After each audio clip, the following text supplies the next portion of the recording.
Welcome to Rita's Kitchen. Today I've decided we're going to be making homemade chili loaded baked potatoes. But first thing first, in Rita's Kitchen, what must you do? Wash your hands. Okay, first thing you want to do in anybody's kitchen is wash your hands. So for those who may not know how to wash them properly, I'm going to do a quick briefing. First, what you want to do is lather your hands up. Go up your arm a bit. Back down your hand in between your fingers. Get up underneath those nail beds because bacteria could be lying there. If that seems to be a bit much, just do the happy birthday song once. Or 10, 15, or even 20 seconds will do.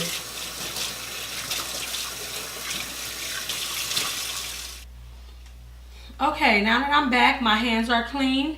Now it's time to get started with making that good old homemade chili to go on top of that great potato, right? So the first thing we're going to need with making chili, I went with a 2-pound pack of ground beef. I'm going to tell you guys some things that I put in my chili. So first, I do green stem onion. I do a celery diced up. And I do a sweet onion diced up. I go with bush bean. That's a good bean. I went with the hot chili. Sometimes I go with medium or mild, depending on how I feel. I also put a can of diced petite tomatoes in it. As far as my seasonings go, I use 1 pack of McCormick chili seasoning, mild, just to perk up the flavor because that's a really good component to really make that chili real good. Another thing, I went with Old Faithful accent. That also wakes up that meat really, really well. We're going to do some garlic powder. And what really makes a really great chili that you want to know, like, where's that flavor coming from? Why my chili don't taste like that? A lot of people is not hip to smoked paprika. Smoked paprika is really, really good, and it brings a very, very smoky flavor to your chili.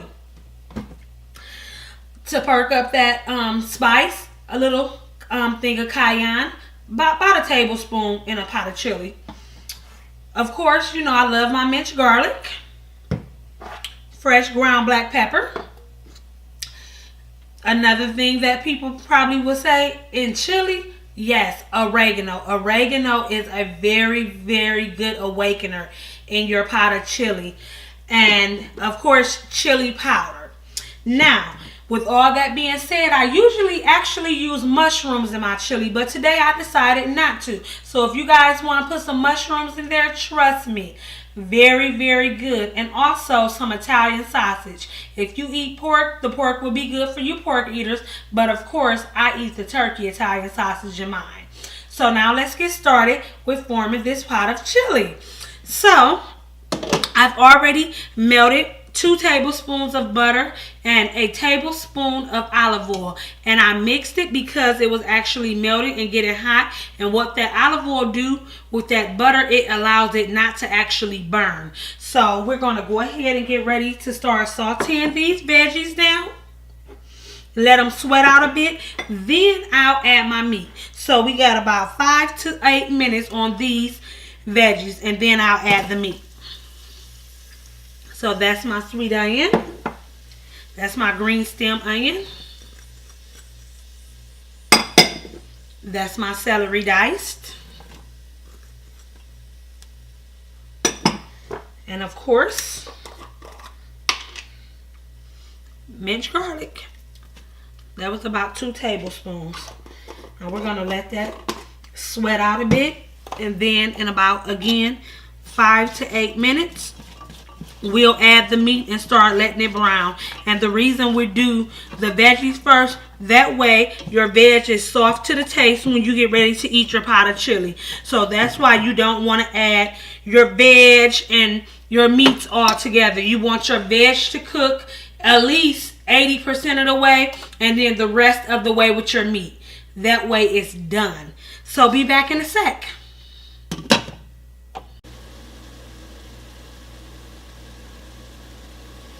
Okay, now that we're back, I've allowed my vegetables to go ahead and sweat out get a little done so we can go ahead and add this ground beef to the pot. So what I'm going to do is I'm going to allow this to brown. Then after browning, I will be draining the oil off. So I'm going to let this brown. And it's going to take about 15 minutes to brown because it don't take ground beef long to go ahead and cook. So we'll let that brown. And I'll let you guys see how that's looking after browning. But I've just did my breakdown process. So now I'm going to add my seasonings. So I'm going to put me about 5 shakes of garlic powder. 1, 2, 3, 4 of the accent. Get that out the way. Now this is that smoky paprika. This is a bad mama jamma here, y'all. And that's probably about a good 3 tablespoons of that I shaked in.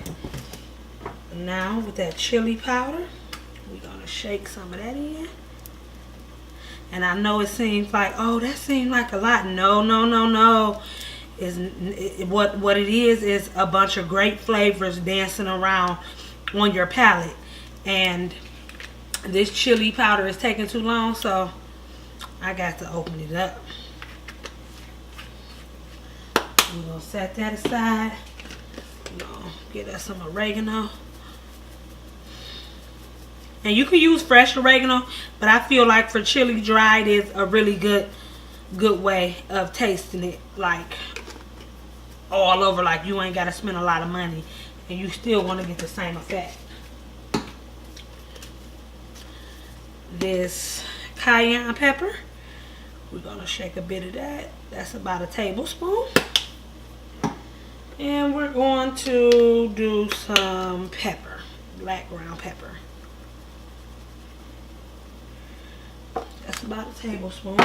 And last but not least, you can't forget your actual chili packet. Actually, I'm going to hold off on this because I want to take that oil off first.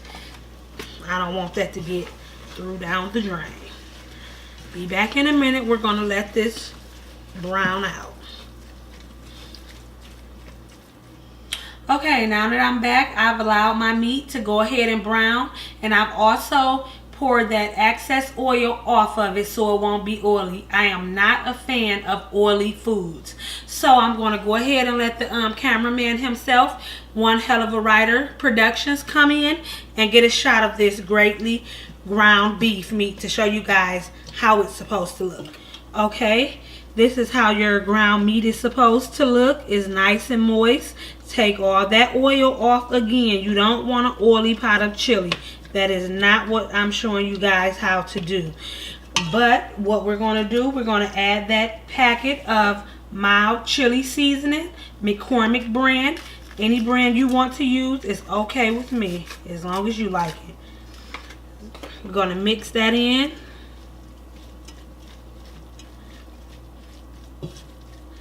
Okay, that's really good. Now I'm going to add that can of petite diced tomatoes. Mix that in.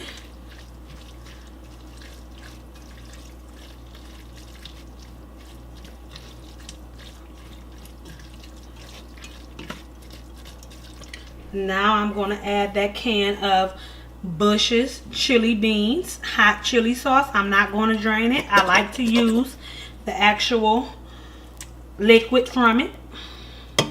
And you can add as many beans as you would like to. It's totally up to you.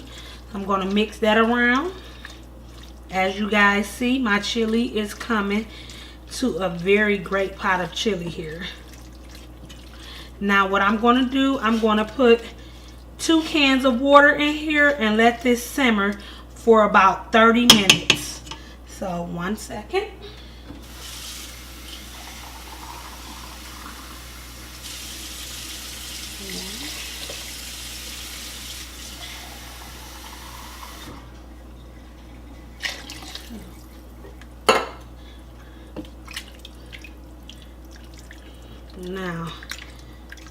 chili is going to thicken up with the starch from those beans. Is going to allow it to. So we're going to let this simmer out again for about a good 30 minutes. And don't forget, this is a homemade chili loaded baked potato. So I do have my potato in the oven, and it's been cooking for about 30 minutes. You want to pop you some potatoes in and let them cook for about maybe 45 minutes or to your liking. So be back with you guys in a sec to show you the thickness of this chili and the finished product of this loaded chili baked potato.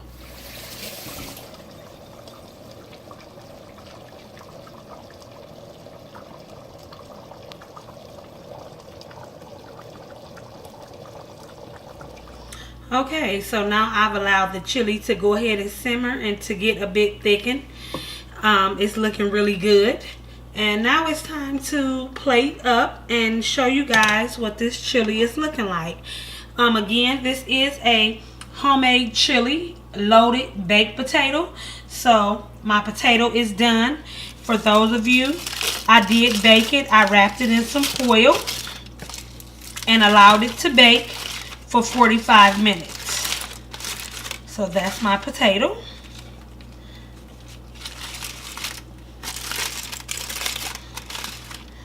So again, I let this cook for 45 minutes. Now I'm going to bust it open. Some will use a knife, but I'm going to use this index finger. I'm going to poke it there and I'm going to bust that boy. And that's how I want it to look. I want it to be nicely exploded. So now I'm going to go ahead and top it with some of this great chili.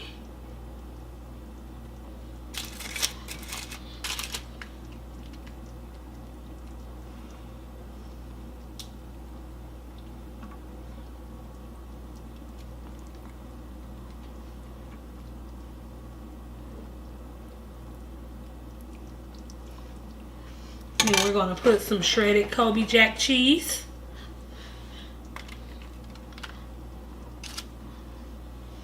Then to melt that cheese, what we're going to do is skim the top of the chili and get some of the great chili juices and just drizzle it on top of that cheese, and it's going to allow it to melt nicely for you. Now I'm going to actually top it with some sour cream.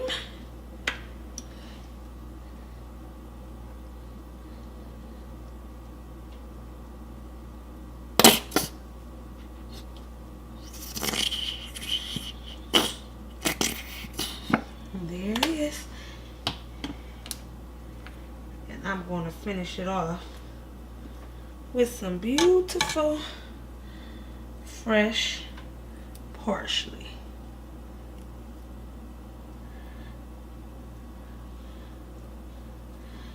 And that, my friends, is a beautiful homemade chili loaded baked potato.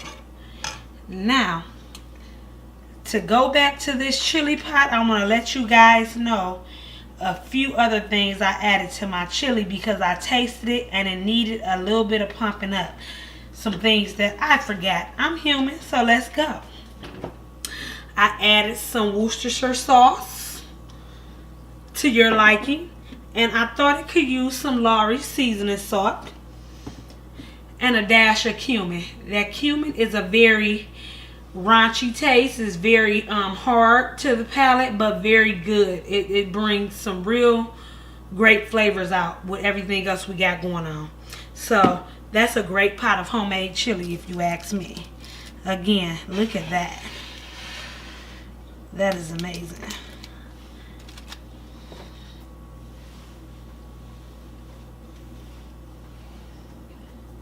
Homemade chili loaded baked potato. Voila. Enjoy.